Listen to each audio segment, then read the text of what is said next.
Est-ce que vous iriez à l'école si vous risquiez de vous faire kidnapper? C'est le cauchemar des enfants et des professeurs au Nigeria. Depuis cet événement qui a traumatisé des générations entières. En avril 2014, 276 filles avaient été kidnappées à l'école par le groupe armé Boko Haram. Et ça a continué. Il y aurait plus de 2000 enlèvements d'élèves et de professeurs depuis 2014, d'après les estimations. Les incidents les plus récents se sont passés en mai, ici, dans l'agglomération d'Ori-Ire, dans le sud-ouest du Nigeria.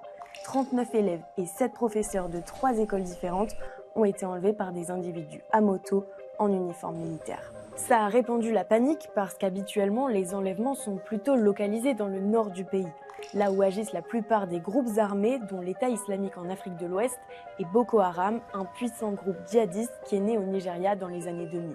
Boko Haram, ça veut dire « l'éducation occidentale est un péché ». Ils ciblent des élèves, des professeurs et ils réclament des rançons exorbitantes en échange de leur libération. Alors par peur de se faire enlever, il y a des milliers d'écoliers qui interrompent leur scolarité ou qui ne vont tout simplement pas à l'école.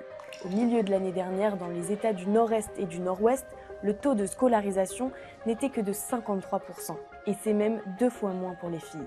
Là, on parle des enfants parce que c'est très médiatisé, mais il n'y a pas que des enfants qui se font kidnapper au Nigeria. Entre janvier et avril, 1100 personnes au total auraient été capturées. Ça fait plus de 12 personnes chaque jour.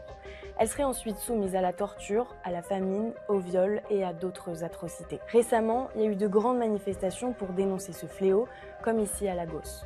We are tired of living as slaves in our own country. That is why we come out to march and see and show the world that Nigeria is bleeding. Ce qu'il dénonce, c'est l'insécurité globale qui règne au Nigeria et le manque d'action du gouvernement, avec à sa tête le président Bola Tinubu de plus en plus sous pression.